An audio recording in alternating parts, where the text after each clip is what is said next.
Sicario is directed by Denis Villeneuve, written by Taylor Sheridan, and stars Emily Blunt, Josh Brolin, Benicio del Toro, and Daniel Kaluuya. And Sicario centers around Kate Macer, played by Emily Blunt, who is an idealistic FBI agent who, for the sake of spoilers, is entangled in a web of borderline illegal activity dealing with the Mexican drug cartel. Now, I am reviewing this, rather I was supposed to review this a while back because Arrival, the most recent film from Denis Villeneuve, came out recently, well, a few months ago in Philippine cinemas, and I wanted to revisit Sicario because it's a film that I loved when it came out and I love even more now upon rewatching it. This is a movie that is filled with phenomenal acting, mind-blowing cinematography, and an overwhelming sense of just utter doom thanks to Denis Villeneuve's direction. Now, when I first watched Sicario, the thing that I took away from it was that it was a straightforward but really well done crime thriller, and having rewatched it, it really is still a straightforward film, but there is just so much texture in Taylor Sheridan's script that makes you really feel the hopelessness of this war on drugs. So much of this movie is about the deception and the corruption that happens behind the scenes with the people in power regarding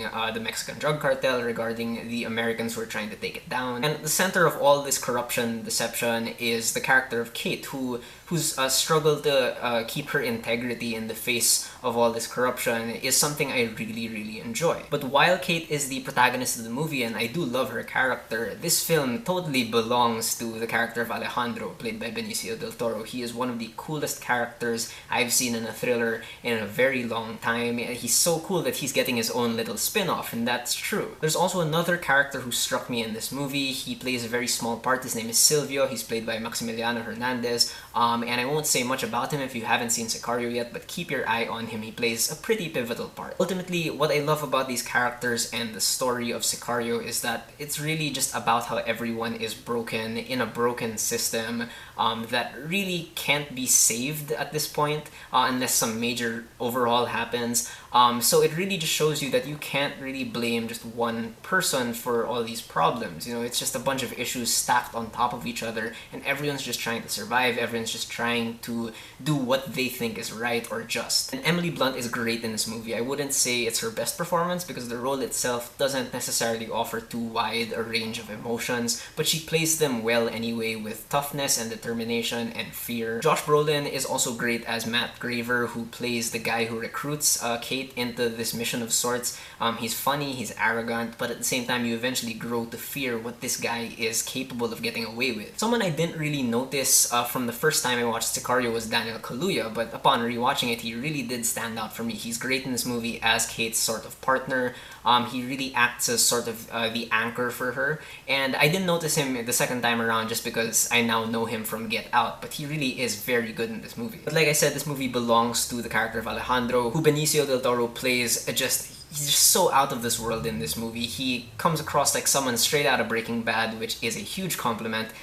He's just so cold and unfeeling, but at the same time you see just the faintest glimmers of humanity beneath that cold exterior. He's just so cool. Now, the name of the game here is suspense, and Denis Villeneuve really captures the anxiety of suspense in this movie. There's only one real shootout scene in Sicario, but the entire film feels so violent because of everything that's been implied rather than what it shows. Villeneuve is also really great at capturing the feeling of utter helplessness against a corrupted system. You really feel like you're in Kate's shoes, and you begin to wonder what you would do in her situation. Because really the only options in Kate's situation is either to succumb to the temptation of becoming as corrupt as the system and everyone else around you, or to die trying. And Villeneuve pulls off these grand ideas without ever sermonizing or being obvious about anything.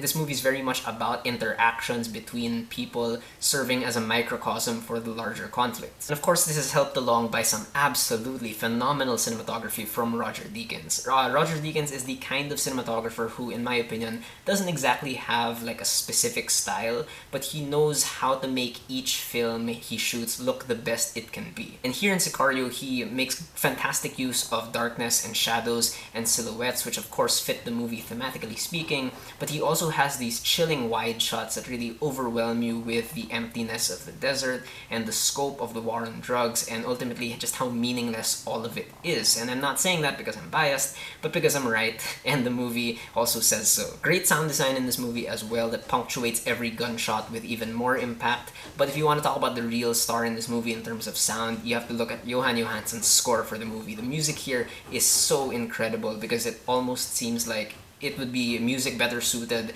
for a horror film, but then it makes you think that this movie really is deep down a horror movie. The only track you really have to listen to convince yourself that this is like a phenomenal score is this song called The Beast, which plays early on in the movie. This song really gives the impression of something unstoppable just barreling towards these characters. And this is where Sicario really impressed me, because all the elements in the movie, the music, the cinematography, the direction, the acting, they all work together towards a unified vision. You know, they're all just working in tandem to deliver a message that, you know, comes off really clearly. And this movie goes by really fast. The editing here is from Joe Walker, and it's paced extremely well for a thriller. Like I said, there's only really one shootout scene, but the story always keeps on moving. There's lots of visual storytelling going on as well that really trusts the audience to piece things together themselves. And I love how this movie changes perspectives throughout the running time. You know, I mentioned that character of Sylvia a while ago, and you cut to him every once in a while. And what's cool is that Sylvia doesn't really have much to do with the main plot itself, but the film cuts to him for a reason, and you find out why later on. Also, there's a big change of point of view towards the end of the movie that I won't spoil if you still haven't seen it, but it's just spellbinding when it happens, and you're just on the edge of your seat and you're wondering what's gonna happen. My only real issue with Sicario is that there are maybe a couple of things in the script that don't totally work out in the end. For one,